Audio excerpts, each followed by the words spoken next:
Hello everyone. Welcome to Teenage Talks.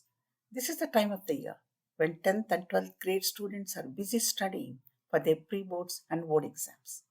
I don't find them anywhere outside. They are busy studying. The other day I went to meet my friend Dr. Indira. Her daughter Monica is also appearing for the 10th board exam. She seems to be very relaxed as she just came home from dance class. My friend told me that Monica is, as usual, playing badminton, swimming, and dancing. When do you study, Monica? I asked her. She said, I study from 7 to 9 at night every day and 5 to 6 in the morning. Is it enough? Yes, Auntie. I listen to my teachers in the classes, take notes, and go through the notes same day, and I remember most of it, she said. I was surprised and happy to know that Monica listens to teachers. I asked a group of boys whether they listen to their teachers. They said, Ma'am, who will listen to teachers? One boy said, Of course, we have some duds in the class who like to sit in the front rows and listen to teachers. Another boy said, They don't even speak proper English, ma'am. Our science master said, I have two sons and both are boys. And all of them started giggling. Did you listen to my last episode? I asked a girl in my apartment. She said, Yes, ma'am. I listened to it while doing my homework. I wonder whether she just heard it or listened to it. I know that almost all the parents complain that their children don't listen to them. Many teens complain that their parents stick to their point of view and don't listen to them. Husbands complain that their wives don't listen to them, and the wives complain that their husbands don't listen to them. Teachers complain that students don't listen to them, and students complain teachers don't listen to them. Listening seems to be a problem for everyone, and most of the problems people face are due to their unwillingness to listen.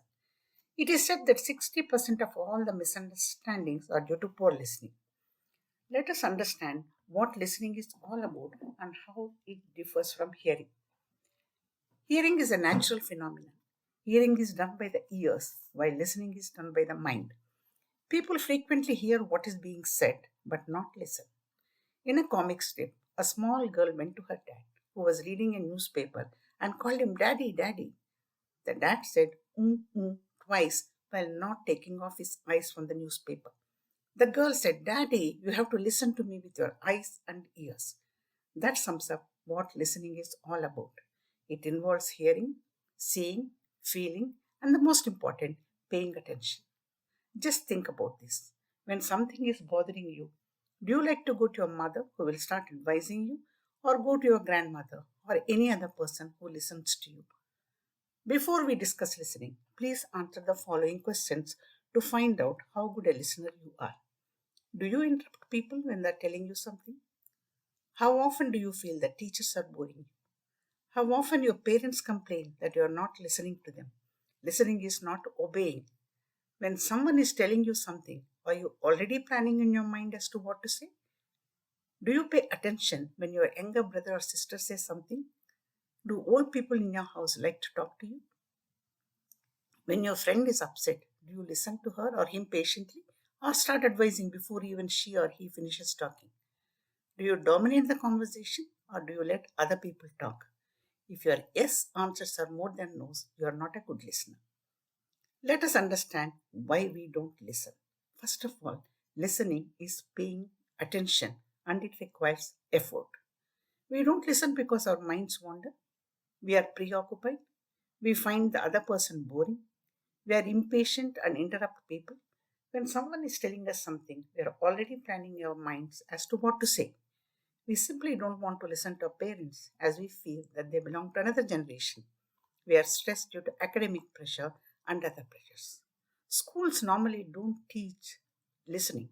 Scott Peck, in his book The Road Less Traveled, says, and I quote, that we spend a large amount of time teaching children how to read, a very small amount of time teaching children how to speak, and usually no time at all teaching them how to listen. It would be wise to give our children some instruction in the process of listening so that they understand the importance of listening. Unquote. Now let's understand why we have to listen. Listening enhances our understanding and knowledge. Let it be anything, subjects, music, people. We understand better when we listen and it increases our knowledge. When you are knowledgeable, you will become more confident. Being knowledgeable and confident, you will become a good leader. A good leader has to be a good listener. You'll be more effective in your relationships. Listening builds trust and deepen your relationships. People will love your company. You will develop patience and tolerance, the most important qualities. By listening, you may or may not agree with their views and perspectives, but you make others feel comfortable sharing their views with you, and that increases your knowledge. Last but not the least, you play a greater role in others' lives. Now, how to improve your active listening skills? Active listening does not come easily to us, so we must make a conscious effort to practice it. Maintain eye contact with the person who is speaking to you. If you keep looking around the room, checking your phone, etc., you are not actively listening. Be alert and show interest. Don't interrupt. Ask questions. Listen to understand.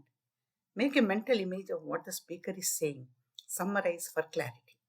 Carl A. Meniger says, and I quote, listening is a magnetic and strange thing, a creative force. The friends who listen to us are the ones we move toward. When we are listened to, it creates us, makes us unfold and expand. Mine is Divya writes beautiful poetry. Her parents have no time to listen to her. Whenever she comes to me, I listen to her poetry and she becomes so creative and she keeps writing poetry again and again.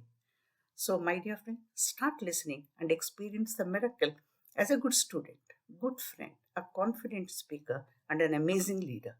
Some advice to the parents who are listening to this podcast. Children bloom when they are listened to. They feel valued and their self esteem builds up. There's nothing more important in life than having a healthy self esteem. So, friends, start listening as listening is an art, it's a skill, it's a gift. A true listener is a gifted person, a magnetic personality. He is more effective than a talker. He plays a great role in others' lives. Thank you guys for listening. Share it. If you like my podcast, share it with your friends and write a review. See you all in my next episode. Till then, be fit and keep smiling.